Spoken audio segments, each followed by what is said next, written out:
So good morning. Very, very welcome to the 4th European Conference from me, from Blanca, and from all the organizing and scientific committee. This room has the general Wi-Fi or CPP. You have the code on the screen. We are very happy to welcome you in this very nice location in Lyon with this very nice hot weather. I hope you enjoy. So just to recap one moment, this is our 4th conference on Xylella fastidiosa. We organized in a cooperative way together with our partners, with Bexil project, with Ponte X Factors, with BioVexo, or ERC-XX, and with Eufresco. The first one was in Brussels, was a workshop in 2015. Then we had the one in Palma di Mallorca on 2017, hosted by the University of Balearic Island. Then we were in Ajaccio, France in 2019. 2021, as you may guess, was an online conference for the COVID reason. And then we are now here in Lyon. So the program started yesterday. For those who managed to join us, we had a reception where it was very nice to talk each other, discuss about work, meet after some time. And then we watched the movie The Era of Giant, Il Tempo dei Giganti, which was a documentary movie about the epidemic and the social impact of Xylella in Apulia, in the olives. And today we have a very dense session. So we have 4 sessions, each of 1 hour, followed by half an hour discussion. So there will be very rapid speech, 10 minutes each speaker, and then we will do the question all at the end of the session in half an hour. And there will be also some short movie at the end of the first 3 sessions that will be shown on the screen. But this, do not go out of the room, this movie, or 2-3 minutes, and then we go for the coffee on lunch break. Very important, poster session is during lunch break. So you can pick up your lunch and go around, which is in the same room as the poster. So the lunch and the poster and the coffee break will be all in the room in front here, so it's very comfortable for you to move around. And then we close with a closing remark. We'll call all the session chair on the podium, and this will be from 6 to 6:30, and then many of you 6:30 will leave rapidly because there is the reception of the International Conference of Plant Pathology. And this is very important. Follow us on the social media. We have a Twitter team, X team, that is following all the conference, but use this tag. And close your mobile. Thank you. So just for not losing time, we are going to start our first session on the current status and research updates on Xylella fastidiosa in the European Union. Our first speaker is María Belén Márquez from DG Sante, and she's going just to present what is the situation in the European Union. The moderators will tell you when is 1 minute left, so please keep on time.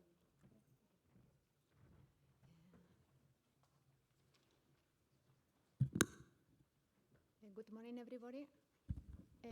I'm going to talk to you about the current status of Xylella fastidiosa in the EU. I'm working for DG Sante, the unit of plant health. And in the EU, when we talk about plant health, we need to have in mind Regulation 2016-2031 that is applicable since December 2019 and has the aim to protect the agriculture, the horticulture, the environment from plant pests, to increase the vigilance from imports, and to have an early detection and action against pest outbreaks. In this regulation, we have the definitions of the different categories of pests, which are later listed on Implementing Regulation 2019-2072. And in particular, Xylella fastidiosa is listed as a Union quarantine pest that is present in the EU but not widely distributed, and the establishment will have an acceptable economic, social, and environmental impact. Xylella fastidiosa is also listed as a priority pest, and these are the quarantine pests that will have the most severe impacts. And we have, in addition, also specific measures against Xylella fastidiosa in Implementing Regulation 2020-1201. The EU measures has been always hand in hand with the scientific developments, and since the first finding in Italy in 2013, EFSA published the urgent advice of Xylella fastidiosa, and the decision adopted first in February 2014 And then in July 2014, 2 different decisions to fight with measures against this pest. In January 2015, we have also findings of the pest in France in 2015, and we have in January the publication of the scientific opinion of Xylella fastidiosa by EFSA, and the Commission adopted new measures in May of this year. Decision 2015-789. The pest was later on discovered also in Spain in 2016 and in Portugal in 2019. In 2019, EFSA published the updated scientific opinion on Xylella fastidiosa, the pest survey card, and also the pest categorization of the vectors of the non-EU Cicadomorpha. In 2020, EFSA published also the guidelines for a statistically sound risk-based surveys of Xylella fastidiosa. And in August 2020, the Commission adopted implementing regulation 2020-1201, that is what we have in force today. And it's going to be the topic of my presentation. I have very short time, so I'm going to be very, very briefly, I am going to explain some of the main aspects of this legislation. And one important aspect is that the measures are not targeted only for those member states that have the pest, but there are some measures that are applicable for all the member states. And these are the obligation to do annual survey activities for have an early detection of the pest and then be able to take eradication measure as soon as possible. And since January 2023, this needs to be done in a statistically sound and risk-based. There is also the obligation to have prepared contingency plans that need to contain all the obligations that are established in the plant health regulation and the measures to eradicate the pests that are established on the Xylella regulation, but also the contingency plan needs to contain which are the minimum resources to be made available in case of finding of the pest, and also which are the rules to identify the owners of the plants that need to be removed, but also what are the rules for notifying the owners and the access to the different properties, private properties. Once we have a finding of the pest, we need to establish a demarcated area, and this needs to be formed by an infected zone that needs to be at least 50 meters around the infected plant and surrounded by a buffer zone of at least 2.5 kilometers. In the best case scenario, after some investigations, if it's concluded that it's an isolated finding that has not spread, it is possible to reduce the buffer zone to 1 kilometer.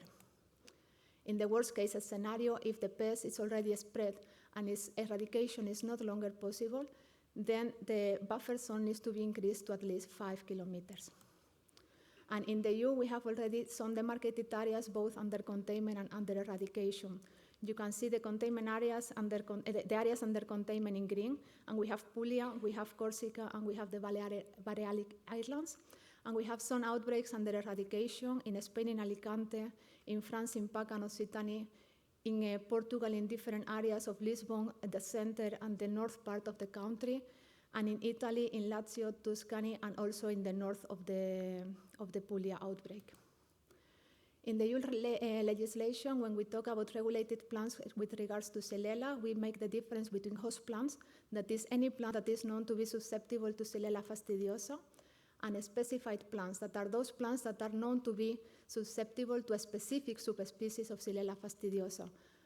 And the list of plants is updated regularly according to the scientific input of EFSA, and the last version of the regulated plants was voted by the member state in July and will be published very soon.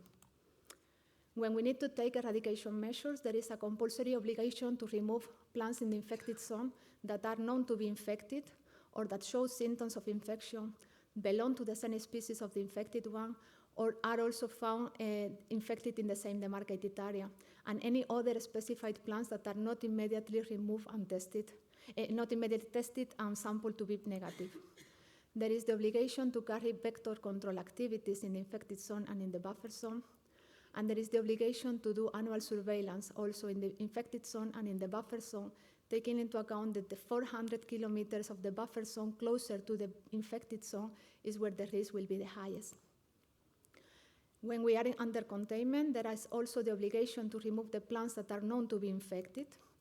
There is vector control activities in the infected zone with phytosanitary treatments against vector and with agricultural practices in the area of at least 5 kilometers. This means that everything in this figure that is in reddish tonish will be the infected zone, but the last 5 kilometers that is closer to the buffer zone is where the measures need to be concentrated to be sure that the pest will not spread to outside of the demarcated area. And there is also the obligation to do annual surveillance in the infected zone. In the infected zone in this area of at least in the 5 kilometers, and in the buffer zone, taking into account that the area closest to the infected zone is where the risk is the highest. We have some rules for the movement of plants within the Union, and in particular to move plants outside of the demarcated areas or from the infected zone into the buffer zone. We have rules for the authorization of the production sites, and rules for the movement of specified plants that have never been grown outside of the demarcated areas. We have also rules for the introduction of plants from third country, and in particular, plants can only be introduced if the third country has communicated in advance to the Commission if they are country-free, area-free, or they are applying a pest-free production site.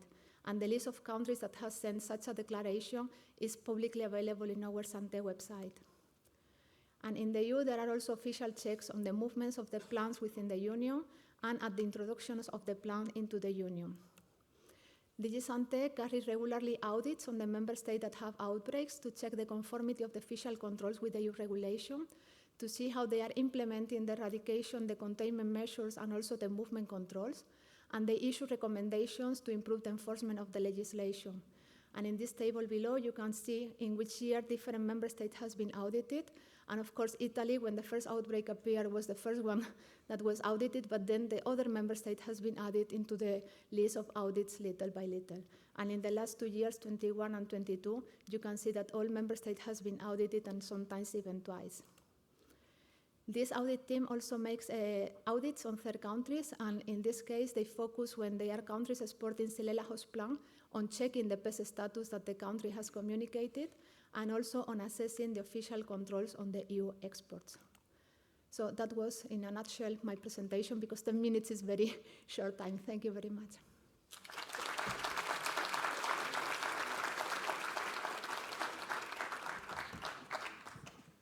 Congratulations, very, very precise and clear. So now we will call on the podium the second speaker, Donato Boscia from CNR, and we'll talk about the current status of the epidemics in Apulia. So good morning to everybody, and as you can remember, as has been already said this morning, in October it will be 10 years since the first the discovery of the epidemic of Xylella in Apulia, in the southern western part of Apulia. In 10 years, the bacterium gained a lot of territory, and now the area demarcated as infected is 100 times bigger than as it was 10 years ago, and covering 40% of the whole Apulia region. In this situation, there are two different scenarios that deserve to be noted now. The first one is that we are observing, recording a significant slowdown of the northward diffusion, and second, observing also in the last years a mitigation of the epidemic in the southern part of the region. In this slide, you can compare the demarcation of the infected area as it was adopted 5 years ago in October 2018, and on the right, the actual one. You can see that in the last 5 years, the further spread has been very, very limited. Only that small territory highlighted on the Adriatic coast of the region. And moreover, even in the northern part of the infected area, even the spread over short distance around the new outbreak in the north is slower than that occurred in the past in the south. Why this? Probably there are several reasons. The first one probably is due to the presence of a climate less suitable for Xylella, according to the map published by EFSA in the opinion published in 2019, estimated climatic suitability map for Xylella fastidiosa subspecies pauca. But there are also there is also some differences in the management in the central part of the region, with looking to the agronomic and phytosanitary practices. There are better organized actions of containment for monitoring and removal of infected plants, and also vector controls. that in some area are mandatory, not only recommended. And last but not least, lower abundance of vector populations, as you can see in this small monitoring done in the last spring, where we estimated the number of spittle per square meter in 8 different sites in the northern part compared with 8 different sites of the southern part of the infected area. And as you can see in the south, the vectors are at least seems to be at least 6 times more than as they are in the northern part, where the spread is lower now. So we can conclude that a notable slowdown of the northward diffusion has been observed in the past 5 years. Several factors seem to contribute to this matter, and a relevant role seems to play the lower vector population abundancy and the different climatic suitability in comparison with the southern part of the Salento.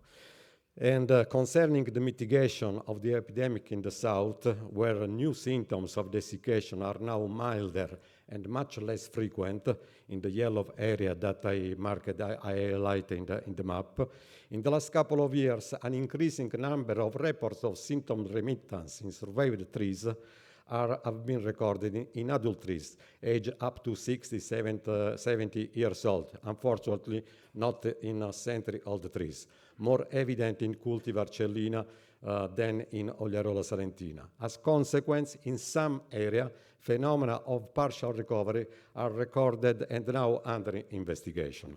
On the contrary, in the northern territory that I marked in red, the disease is active and turning to the worse.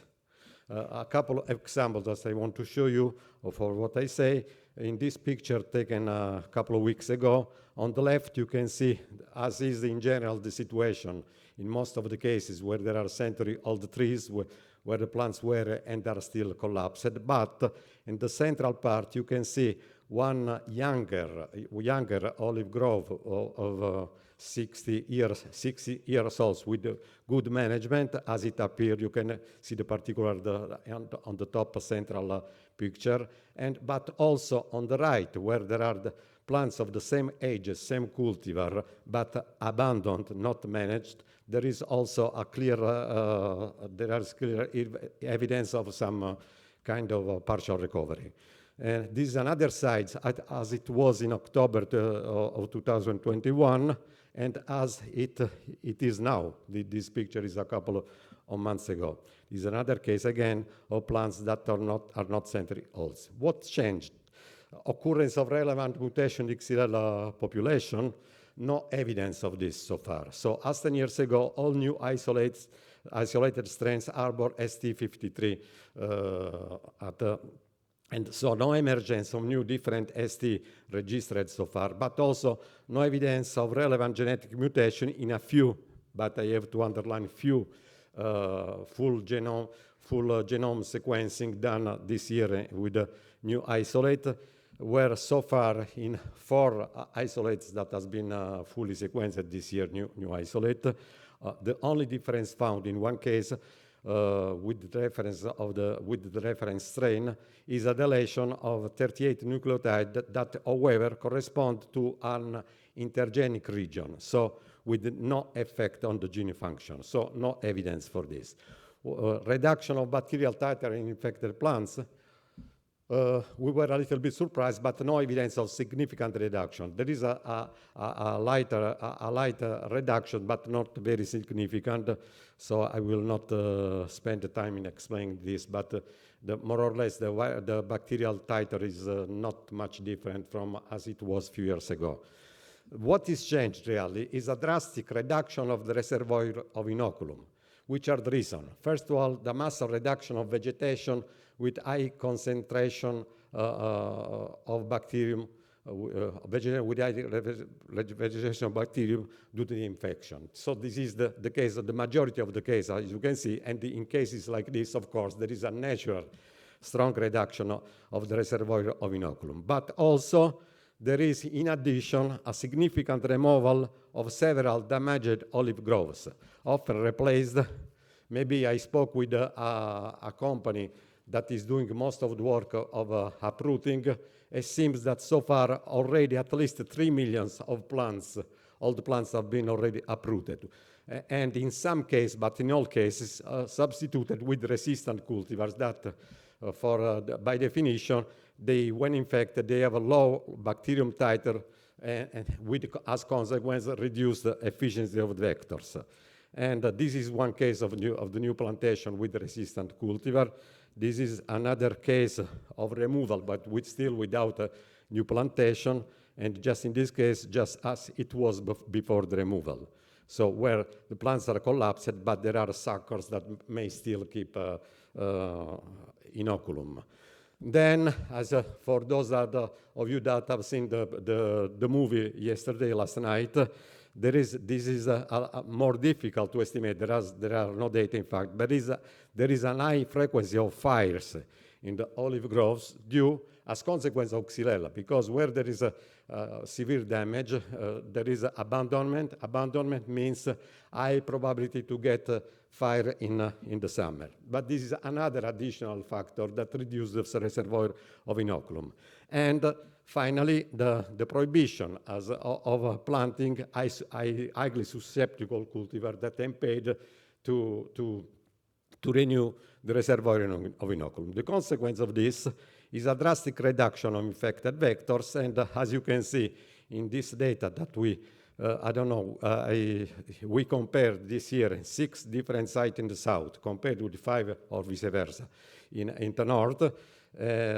So totally between June and July, we tested in one case 170 and more spittlebug, in the other case around 150.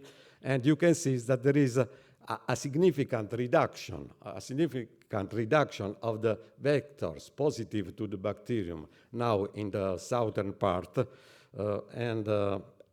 But moreover, when you go in the area of the primary outbreak, there is an even more drastic reduction. You can see here 2 sites in the primary outbreak. On the left, the concentration of spittlebug positive 8 years ago.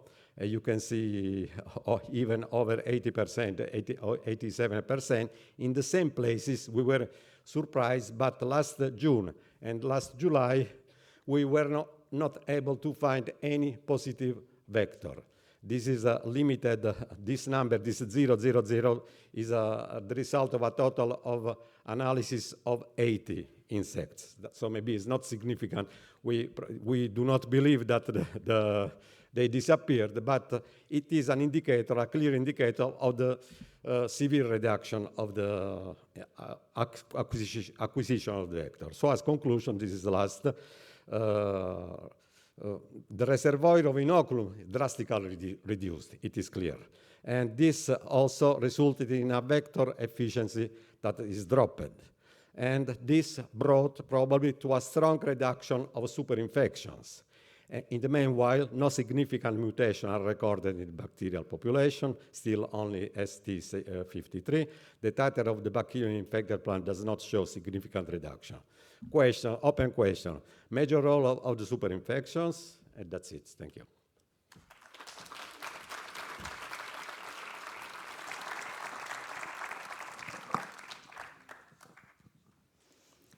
So the next speaker is Manuel Anguitameso from University of North Carolina in XIC, and I would like to say is a EFSA Young Research Initiative awarded researcher, and he present to us about how Xylella fastidiosa alter the microbiome of wild and cultivated olive plants.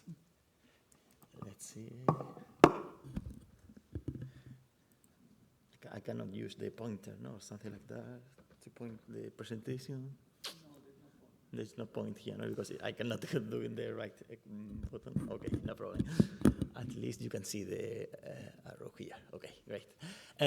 Good morning, everyone. My name is Manuel, and I am a postdoctoral researcher in the University of North Carolina in the Chapel Hill in the US. And today I'm going to talk about the Xylella fastidiosa infection alters the Xylella microbiota in wild and cultivated olive trees. But before starting to this topic, I would like to talk a little bit of this paper that we published last year, and we studied how Xylella fastidiosa infection reshaped the microbial composition in the microbial composition in the province of Alicante in almond trees. There, we observed how we observed that the main factor that explained the bacterial distribution between in these almond trees in the Xylella microbiome, it was the Xylella fastidiosa infection, differentiating the infected trees, the positive one here in orange, from the negative ones. Also, in this work, we identify several genera with, that has a negative association with the pathogen. Some of them, for example, is Sphingomonas. In this work, we focus in almond. And then we started to think that if we observe this, we wonder if we observe this same tendency between the infected and non-infected Xylella microbiome trees in olive. And to address this point, we are currently doing a comparative microbiome research in different parts of the world, in Balearic Island, in Brazil, and in Italy, mainly because in this area is present the Xylella fastidiosa subspecies pauca that threatens the olive trees. And today I'm going to talk about some result of the Balearic Island. Here, so we move now to the Balearic Island, and from here we collected 244 samples, and we analyzed different factors. The environment, that is represented by the 3 different islands, the plant health status, that plant that was infected and non-infected with Xylella fastidiosa, and tested positive or negative by qPCR, and also the olive genotype, differentiating the wild and the cultivated trees. And with all of this, we selected leaf petioles in order to find differences in the Xylella microbiota associated with this factor that I told you before, and also the SNP marker analysis to identify the olive accession. After the sequencing analysis and after the sequencing and the bioinformatic analysis, we obtained a total of around 1,000 ESBs that were grouped into 257 genera, being the most abundant Pseudoquiniococcus, followed by Sphingomonas and Hymenobacter. Now, if we look at the alpha diversity analysis that measure the diversity, in this case, richness and Shannon diversity within each sample, we observe that in both cases, in richness and Shannon diversity, the Xylella fastidiosa infection resulted significant. In fact, here, for example, in the cultivated tree from Ibiza, from Ibiza, we observe a decrease in the richness and Shannon diversity in the positive infected trees by the pathogen. And similarly, we observe the similar results, similar tendency in this decrease in the diversity in richness and Shannon in the wild trees from Minorca, here and here, you can see. No? Now, here I show you the beta diversity analysis that consider the diversity between the different samples and the weighted unifrac distance, using the weighted unifrac distance that take into account the phylogenetic taxa of this bacteria, of the community, microbial community. And as you can see here, the main factor that explained this distribution was the Xylella fastidiosa infection following the environment, the island. In fact, if we divided now the Balearic Island in each island, we observed that the genotype resulted significant in Mallorca Island, the Xylella fastidiosa infection resulted significant in Minorca, and in Ibiza, the genotype and the Xylella fastidiosa infection both resulted significant. Also, we identified several ESB, several genus, that were through the differential significant abundance analysis. For example, here, Modestobacter was highly enriched in the cultivated trees from Minorca, but also we can we identify several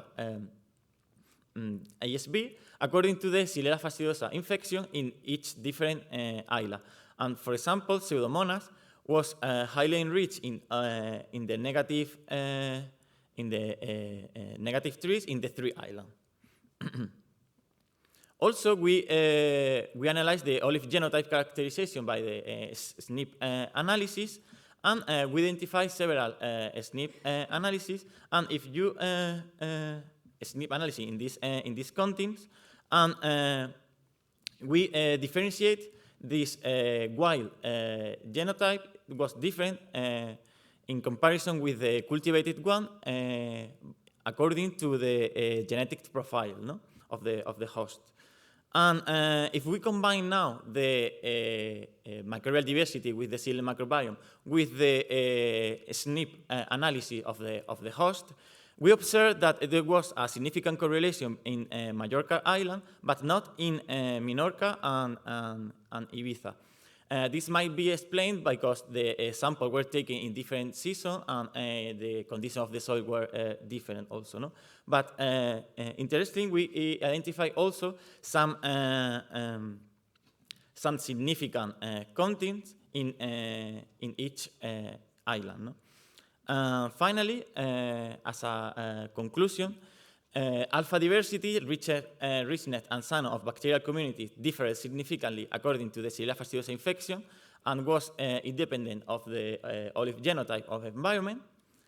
Globally, the beta diversity of the bacterial communities vary mainly according to the environment followed by a Xylella fastidiosa infection. When each environment was analyzed independently, there was a significant effect of the olive genotype. D6-2 analysis identified key bacterial genera that could be differentially associated with the presence of a vaccine of Xylella fastidiosa in the xylem vessel of olive. And finally, the genetic profile of the olive tree sample explained the diversity of the xylem microbial community in Mallorca, but not in Minorca and Ibiza, probably due to different confound factors, different environment, climate, soil, agronomic practice, and the sampling date. Finally, I would like to thank the different research collaborators, the different funding, and thank you all for listening.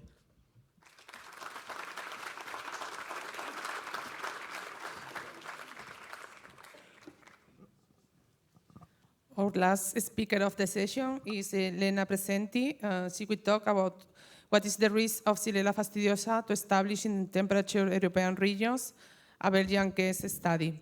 She is also recipient of the EFSA Young Researchers Initiative Fellowship. Okay, thank you for inviting me and thank you for the opportunity to speak at this conference. My presentation will develop research done at UC Leuven with the collaboration of ULB and UIB and was mostly done by Noémie Cassarin and Séverine Havsbroek. My presentation will focus on the risk for Xylella fastidiosa to establish in temperate European region. And all the European insect vectors or plant hosts have not been studied yet, so it's really important to gather information about them. And in this context, we will be taking an approach with a sentinel plantation, with transmission tests and dispersion capacity tests for potential insect vectors, and with mechanical inoculation for potential plant hosts.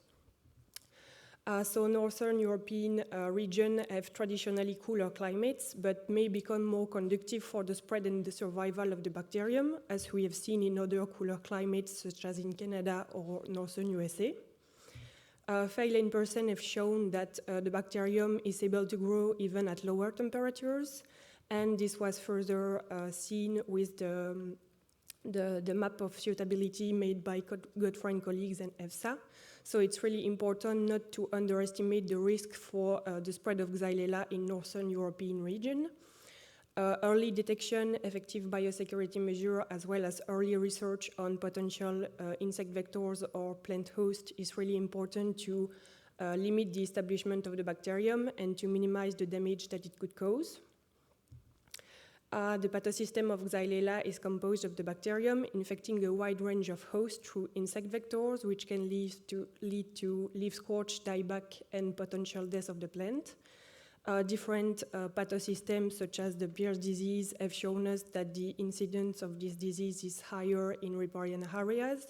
And then other well-known pathosystems, such as the citrus variegated chlorosis 1, or the almond leaf scorch 1, or the olive quick decline syndrome 1, have shown us other areas, other vectors, and other plant hosts to be worried about. So for the Northern European region, we've chosen to study a model with Salicacea as potential plant host because they are commonly found in riparian areas, which are key habitat for two potential insect vectors, which are Philenus plumarius and Afrophora salicina. So Salicacea could play a role of a reservoir and stepping stones for the spread of the bacterium in Northern European region. The goal of this research is just to investigate the potential plant host and vectors for Northern European region, and we have done that through a sentinel plantation, through transmission test and dispersion capacity test for potential insect vectors, and through mechanical inoculation for potential plant host. Let's talk first about the sentinel plantation. Based on field research, some interesting species of plant hosts were exported to Mallorca, which is a naturally infected zone. And to see the spread of the bacterium within this sentinel plantation, a floristic inventory was conducted around the experimental plot. We also sampled the insect vectors and planted some spy plants around the experimental plot. The symptoms were monitored during the 4th year of sampling, and the sentinel plantation provided useful information on how to set up this kind of experiment, and it provided interesting knowledge, and it would be interesting to add sentinel plantation to surveillance routine for Northern Europe. And we would really like to thank the UIB team for helping us in this setup. If you want more information about this sentinel plantation, don't hesitate to scan the QR code at the top of the screen. Let's talk now about some potential insect vectors. Dispersion capacity tests were conducted because local data are lacking to see the spread of the bacterium in Northern European region. So we have done a mark release recapture experiment and a flight meal experiment. If you want more information about this experiment, don't hesitate to scan the QR code at the bottom of the slide. But basically, they showed that the specialist Afrophora salicina fly further than the specialist Philenus plumarius.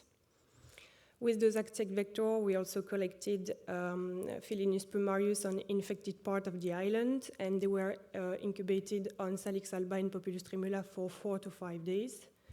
And then the prevalence of infection was tested by qPCR, and we have seen that 17% of the insects were positive. And last but not least, let's talk about the mechanical inoculation of potential host plants. If you want more information, again, for this experiment, don't hesitate to scan the QR code. But basically, we've been pre-inoculated 3 species of the Salicacea families, which were Populus canescens, Populus tremula, and Salix alba. 2 branches per plant were inoculated, and the plants were put at 22 and 28 degrees. And then the spread of the bacterium within the plants was monitored by different experiments. So we performed PCR on leaf section 1, 3, and 6 months after the inoculation, and then different sections were made on the plants, and the spread of the bacterium was evaluated with confocal microscopy and qPCR. We also monitored the symptoms through the 9th month of the experiment, and we can clearly see that Populus tremula is showing its susceptibility, but Salix alba and Populus canescens were more difficult to diagnose visually. We have been able to see the spread of the bacterium from the inoculation point, and we can see that in Populus tremula, the bacterium has even reached the roots. In Salix alba, even if fewer detections were made at the apex, we can see that the bacterium still spread a lot above the inoculation point, and fewer detections were made in Populus canescens. This was seen also in microscope in confocal microscopy because we can see that the vessels are clearly more clogged in Populus tremula than in Salix alba. And this was further seen in qPCR, where we can see that the infection is higher in Populus tremula than in the other two species.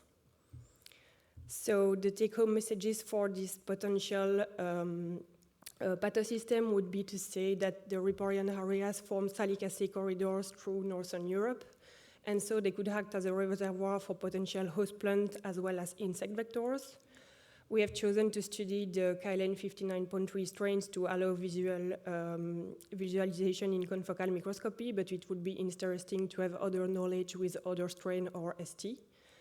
The Salicacea form a close match network of potential hosts for Xylella and could be symptomatic, as we have seen for Populus tremula, or asymptomatic, as we have seen for Salix alba, but they could act as a reservoir for the bacterium. And the Afrophoridae are found in those riparian areas, feed on those potential host plants, and the Afrophora salicina fly further than Philinus primarius. I would like to thank all of those who contributed to this research, especially Noémie Cassara and Séverine Asbrook, but as well as all the team who participated from UC Louvain, ULB, and UIB. And of course, thanks all of those who provided materials. And then I would like to thank you for your attention. And if you have any question, you can come and find me on poster 21. Thank you.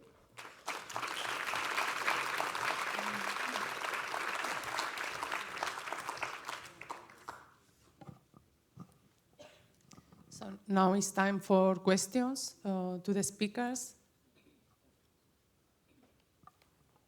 Pasquale.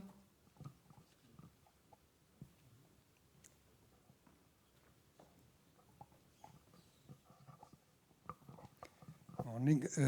A question for Miguel Anguita Meso. As far as I understood, you did not consider the different, or you consider the different subspecies between Ibiza, Mallorca, and Minorca. You did not mention this. So how do you correlate this microbiome profile with symptoms? So as far as I understood, alpha diversity refers to the diversity in the island.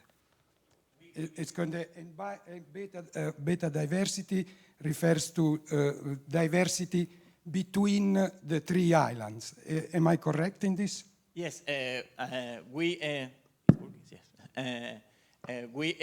identify the beta diversity in all the three islands, and then we divide it in different islands. But we didn't consider the different Xylella strain within this island. It's just the infected and non-infected trees and in the different environment, in the different island. Yes, we observed that the main factor is the Xylella fastidiosa infection in this xylem distribution that explains this xylem distribution according to the different island, no? The different. Yes. Just one more question. Did you find a perfect correlation between, for the presence of Xylella fastidiosa, between the high throughput sequencing and qPCR? Sorry, repeat again? Did you find a perfect correlation between high throughput sequencing and quantitative PCR in terms of detection of this? Of Xylella, because we found sometimes more efficient high throughput sequencing. Yes. We in the last paper that I showed you at the beginning in the presentation, we have this correlation, and in some cases is you miss some you detect in the qPCR and then you miss in the high throughput sequencing analysis, but also the other way around also can be possible. I don't remember now in this specific work, but in the last work that I told you, we did that. Yes, this correlation. In the center, Stefan, and then later.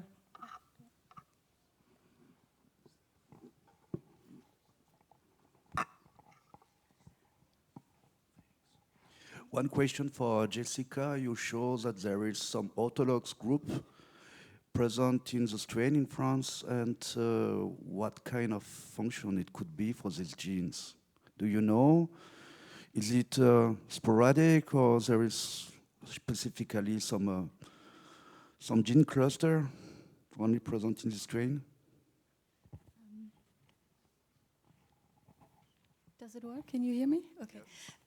I cannot answer that yet, so I have to look more closely into the functional analysis for this.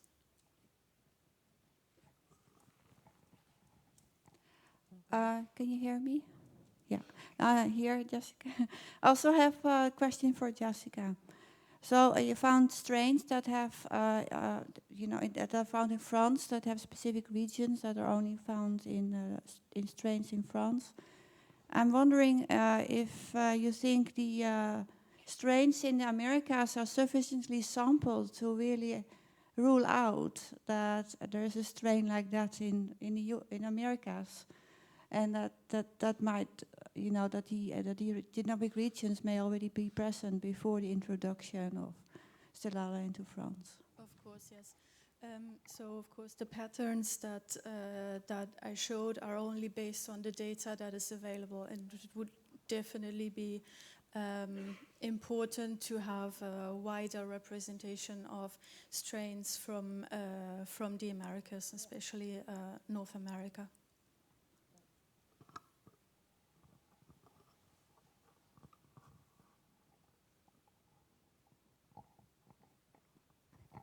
I think it's the same question to Jessica. And it's interesting for the genome comparison that you find some multiplex strain in France, which have some genes only present in the French strain, not in other countries. I assume also including the California strains. So, but on the other way around, do you find any genes that only present in the California strains, not in the French strains? Yes, there are also a small number of genes that were present only in the American strains and not in the French ones. So it goes a little bit in both directions. Thank you. We have a question here, down. Yeah, please.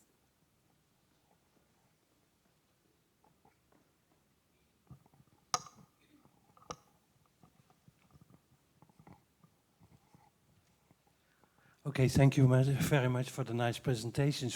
For Manuel, I have a question. Did you look for biological control bacteria in your microbiome population, in the xylem of your plants? From previous work, we identified several biological controls, for example, some strain from Pseudomonas and Bacillus. In this case that I showed you, Pseudomonas was highly enriched in the negative infected plant. So that could be like a potential candidate, at least to test it against the pathogen, because it's enriched in the negative infected trees. We have some of these Pseudomonas strain in our culture collection isolated from the xylem vessel of olive trees. So further experiments are planned to address this question, just to identify if we have this biological control in vitro against the pathogen. And do you know if these biological control strains are also transmitted by those insects? Yes, I mean it can be transmitted by because it's not only I would say that it's not only the pathogen that you transmit. No, you have also the all the microbiota in the oral cavity from the insect that you can also transmit in the there. So, but maybe the situation between the commensal and the pathogen there is in a different way, and then in the tree the commensal can defeat the pathogen, or vice versa. No, the pathogen can defeat the commensal. So this is a good point just to address in the future, no, in this experiment. Okay, thank you. I have is between a question for Donato and an opinion. I've been lucky because since 2014 I've been able to visit the demarcated area and infected zone in Italy. And this last summer, a few months ago, I remember that you mentioned, do you have the impression that the symptoms are less pronounced? And I have that impression also. So my question is, I'm sure that is the consequence of all the things you have said. There is, of course, less trees alive with inoculum of the bacterium. You are removing uprooting disease trees. The population of the vectors is decreasing. Also, the soil management practices are much better. But is the government, or how is the public taking this message? Because I think it can be very important that the farmers know that if you take into account all those factors and you try to do a better agriculture, the future of the Puglia can be better. So it's something that you need to look into the future. In a few years, the situation won't revert. So is this message going to the farmer and the public that you need to see that this in the future, with the effort of many management practices, can be a change? Well, of course, also in this case, there are two different situations if you are in the south or in the northern part of the region. If you go in the southern part of the region, most of the people don't have too much hope in this improvement that we are observing now, and is still going. They are going on with the removal of all the trees, and most of the people wish to replant, and are also asking also for more germplasm available for this replanting. And there are also in this there is also room now of hope to keep alive plants, but mostly plants of that are important for family reasons, or for some aesthetical condition, like they are part of a resort, of a hotel, or something like that. So seems that with this partial recovery, there is room for, with good agronomical practice, to keep alive part of these plants. Of course, the competitive olive industry is another thing. So it's but the most strong feeling is to point on to focus on the new plantation, also with the new system of a plantation, with the new techniques for growing olives. If you go to the north, this is enforcing the feeling that the good agronomical practices are a good way to contain at a sustainable level the spread of Xylella, or the survival with the Xylella. And so there is in general this feeling, and as well as this data indicate that it is important to keep on to be focused on the control of vector, because it seems that in this as it is normal, but in the epidemiology of this problem, the key role is of the vector. The second question to Donato on the same topic. Do you plan to continue monitoring the same site in the north and the south in the future for many years? Because now we have observation for very short periods, so situation in the field may change also. Yes, of course, yes. The plan is this, because we think that this is among the research line that must be developed, carried out on this. This must be kept. It is very important, yes. Yeah, we have two questions, one here and other on the border. Very interesting talks. I have a question, I guess, to Donato or Maria.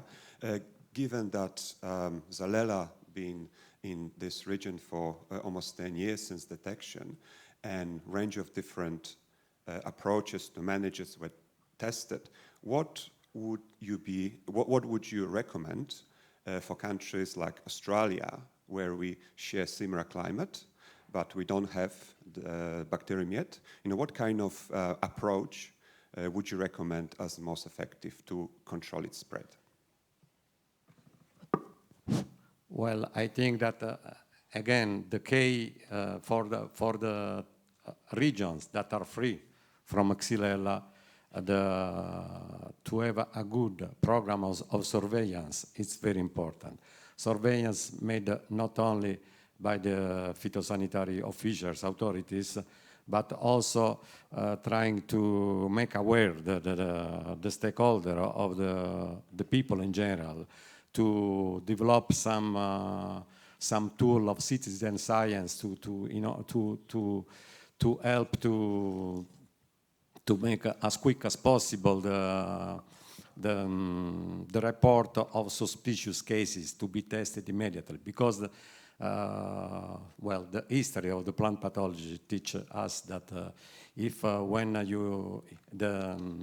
the early detection is fundamental. Of course, in the case of Italy, this was not possible because 10 years is not 10 years of from the introduction of Xylella, but from the discovery of the epidemic. But when the epidemic was discovered, there were already 8,000 hectares infested.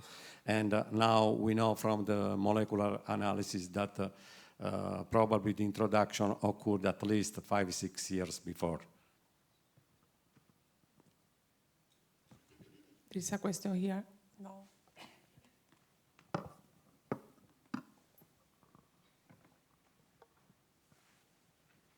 Thank you. Donato, do you think that on the basis of your last observations, is a technical question, that it will be a future for the cultivars, typical Apulian cultivars, Oliarola and Cellina di Nardò in south of Apulia region? In the south, yeah. You mean? I would not recommend to point too much on this. Also because this apparent improvement of the situation now may be some kind. We don't know. We do not have the sphere of crystal, as we say. But as far as we understand, also discussing with the American colleagues, this could be a kind of cyclic behavior. So because now that the situation is improving and some increase of the vegetation of the sensitive cultivar is going on, we are afraid that in the future year this will bring again to a growth of the reservoir of inoculum, and that could bring in future years again again increase the severity of the epidemic. I have one question to Lena, because thank you very much for very nice talks to all the speakers. Lena, your experiment based on the temperature at 22 and 28 degrees, would you ever think about the lower range of temperature? What would happen, for example, for certain member states, we never or barely will have that temperature reach to 22 degrees. But we could expect that Xylella can be spread over there. And what do you think it can be? What do you think how Xylella can spread and persist when the temperature drops down lower than 20 degrees? Would you consider to do it in the future? I think it would be interesting to see how the spread of Xylella would react to lower temperature, but we were working with the subspecies fastidiosa, so maybe for lower temperature we need to switch to maybe the subspecies multiplex, which is known to grow at lower temperature, but definitely it would be interesting to see more range of temperature and how it would affect the spread of Xylella within the plant. Thank you. And I have a small question for Manuel, Because I see you have the enrichment of Pseudomonas in the non-infected sample. Does that mean that it's Pseudomonas is dominant in non-infected sample, but when infected with Xylella, it's a drop? Do you think it's there any competition factor between them and Xylella overcome it? So because I heard about the biocontrol, so if Xylella overcome or over compete Pseudomonas, in this case, what do you think happened? We haven't done this experiment yet, but we plan to do it in vitro. During my PhD, I did a similar experiment where I faced the Verticillium dali against our culture collection, the bacteria isolated from the xylem vessel, and we plan to do the same in order to find some potential candidate that can defeat the pathogen in an in vitro assay first, to select this candidate, and the Pseudomonas, as you can see here, could be like one potential candidate that we have in our culture collection. So yes, but we have to test it. Yeah. Thank you. Thank you very much.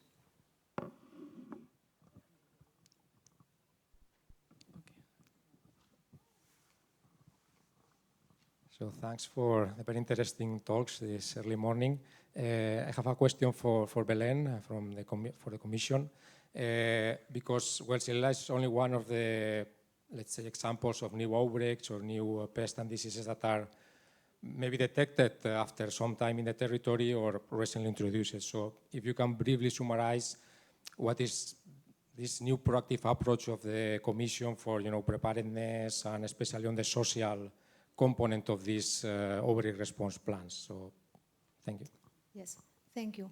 So since we have the new plant health law, there is a specific focus on surveillance. It's very important that all member states do surveillance, because if the outbreak is detected at the very early stages, then eradication is possible. And we have some examples. There were some findings in Belgium that was found to be an isolated finding. It was eradicated. There has been some findings in Madrid in Spain that after some time the infected plant was destroyed and it was not further transmission. It was eradicated.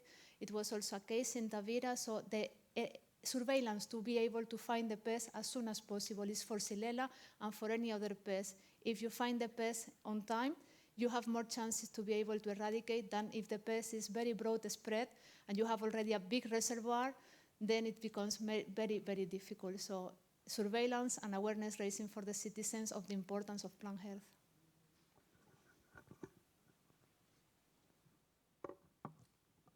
More questions?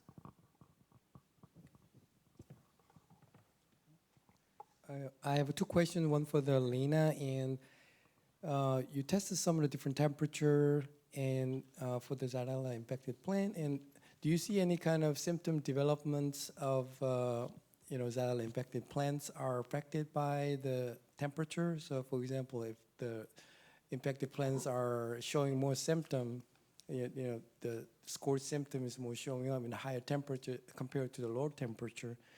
And then one more question for the Jessica, and I assume that your assay based on the pure culture, right? Okay, so because we know this how difficult to isolate those are. So, and do you find any kind of a different the sequence type present in the same plant? Thank you. So for the different symptom in the different temperature, in fact the symptoms were quite difficult to see because of the setup. The control plant also showed some leaf scorch, but for Populus tremula we can see that some of the inoculated branch show dieback, and it was the same for the at 22 degrees or at 28. So there was not really a difference between the two temperature, but the symptoms were quite hard to really see between the control plants and the infected one. Okay,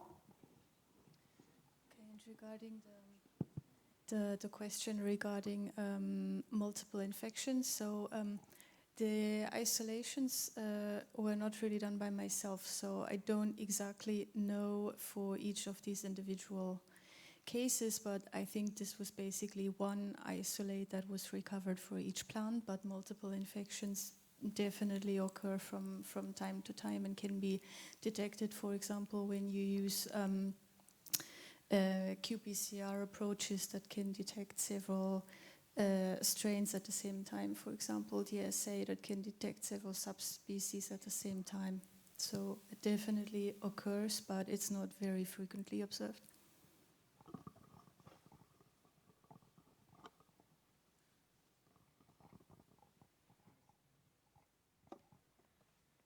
Thank you for the nice talks. I have a similar question to Donato as a previous participant from Australia. Considering not just the climatic factors, which are very similar, I speak about my country, Albania, but considering also the nearest distance and the boat connection between Brindisi and Vlora, which is a city in Albania, and Brindisi, the south of Italy, what do you strongly recommend? What is a key strategy to be protected, as we don't have Xylella? And for the future, what do you recommend?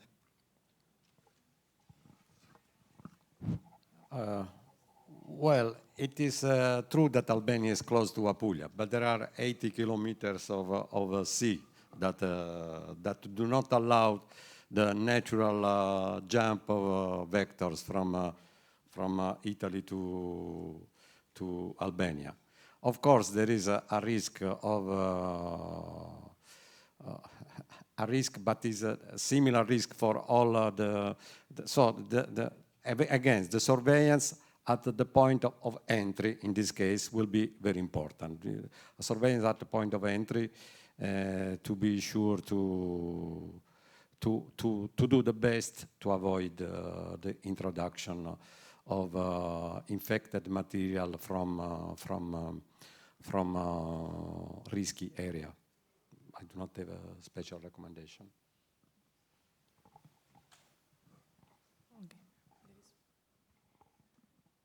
To say thank you ever so much for your enlightening talks, which as a result of listening to many of the things here, we will take away and try and deploy them in our own countries to prevent the spread of this very, very nasty pathogen in places where we don't have it at the moment. Just to go back to the questions or the talk about the situation in Puglia, and picking up about the observation that you made about the leafhoppers there, and not picking it up actually in recent sampling of it, if I interpreted your talk correctly.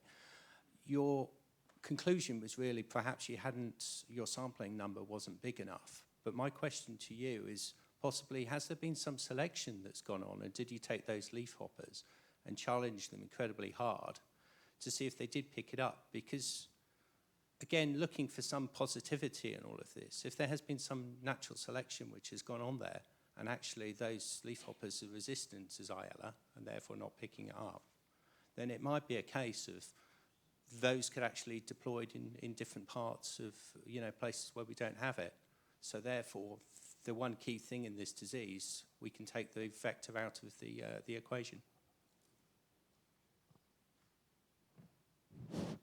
Well, at first I want to remind that I'm not an entomologist, so I cannot give a complete answer to this comment. But of course, all the hypotheses are open and need to be proved. What we believe that the impact on this reduction of acquisition is not only the reduction of the reservoir of inoculum in the country, in the lands, but also the fact that maybe for the olives that are surviving and with the high titer of bacterium, probably the growth is less succulent, less attractive for these vectors, for the spittlebug, that, as you know, they can feed on many different species. So and probably now more than before are turning more to other shrubs that are immune to Xylella, like pistachio lentiscus or something like this, than on plants that are infected, are alive, but are maybe less attractive because also of the presence of the infection. This could be an additional factor that can help to explain this reduction of efficiency of acquisition. Thank you. So probably more sort of less chance of environmental infection of the sapsuckers as opposed to them actually evolving away from it. So my optimism has been lost a little bit. Thank you.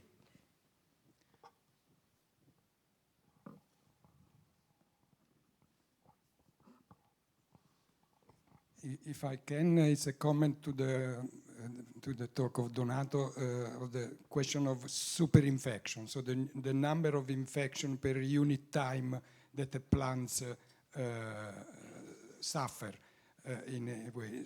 We based this the way that we are following to describe this situation. This new situation is to check the number of infectious spittle bugs in the two areas, south and north area. But the whole system could be framed in the compartmental epidemiology theory, in which you have a reservoir of infections, a reservoir of susceptible individuals. So it's an invitation to people that manipulate statistics on the epidemiology or mathematical, if there is some suggestions on how to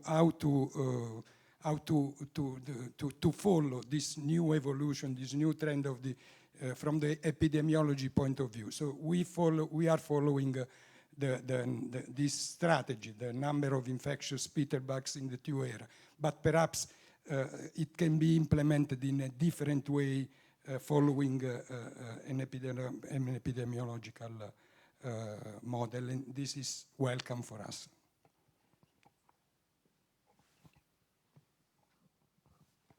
I think here we have some question for the vector session that I would like to ask now, and then maybe someone will reply later. So do we have any case in other area where Xylella is present that there is a change in the efficiency of vector transmission in the population, or a selection toward a less efficient vector transmission? So that's something which is... Yeah.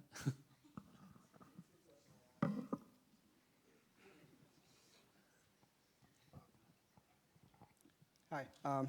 Yeah, it's expected for me. So the short answer is no. Everything impacts, I can't remember where the question was, but everything will impact efficiency, but there is no evidence of populations changing efficiency over time in relation to anything. But the right answer to that question is that you would really not expect to see any sort of change in behavior there. Because transmission is kind of a uniform across families, 2-3 families of these insects. And it's really hard to imagine that whatever makes it so conservative among families would actually change for one particular species. So that would be my answer to that question.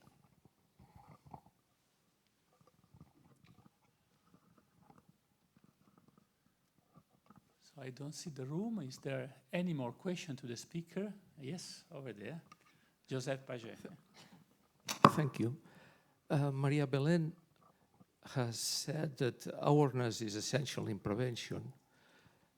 I've seen on Lina's presentation that was written Rosmarinus officinalis, which is, as we all know, very susceptible plant.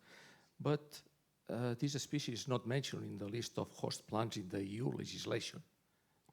Well, it's written as salvia, but in order to raise awareness, do you think it should be worth to include the most known synonyms for these 4 or 5 plant species, which are highly produced and traded? So include a few synonyms on the EU legislation to avoid misunderstandings, or most important, to avoid that some planters keep control because of professional operators are using a different name? Well, one thing maybe it's the legislation, and in the legislation we are not allowed to include many synonyms, but on awareness raising, yes, the national plant protection organizations of the different member states and the stakeholders can raise awareness mentioning which are the different synonyms. So it could be part of a communication campaign to be sure that everybody knows that now in the legislation we don't have Rosmarinus officinalis because the latest taxonomic name is now Salvia officinalis. And we keep trying to keep the latest taxonomic, but as part of awareness raising, yes, maybe this can be something that we can also work with the member states and with the stakeholders as a way to raise awareness. Thank you.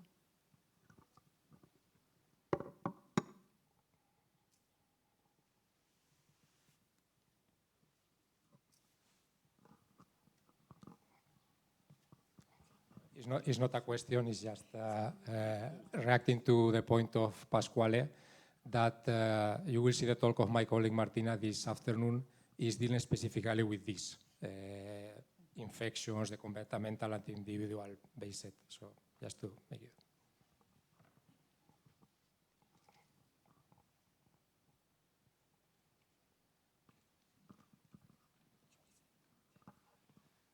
So I think we have very nice, interesting discussion, which can continue during the coffee break and the other session.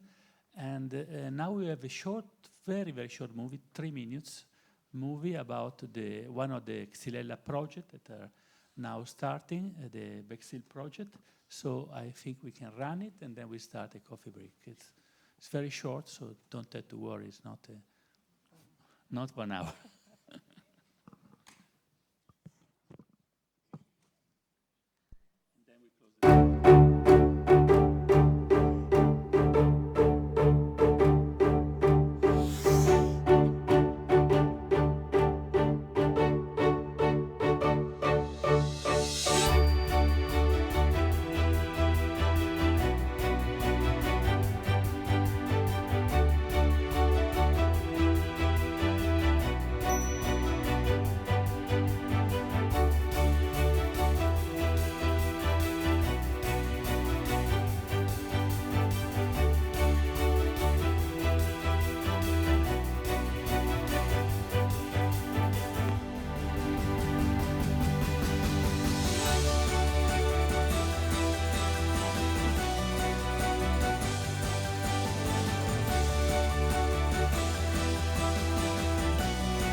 So the Bexil project is from this year, from 2023 until when? It started last September, will last 4 years. So we will see more during the presentation in this conference. We will see the poster also, and then now let's go for coffee break. Yeah. Thank you. Thanks to all the speakers.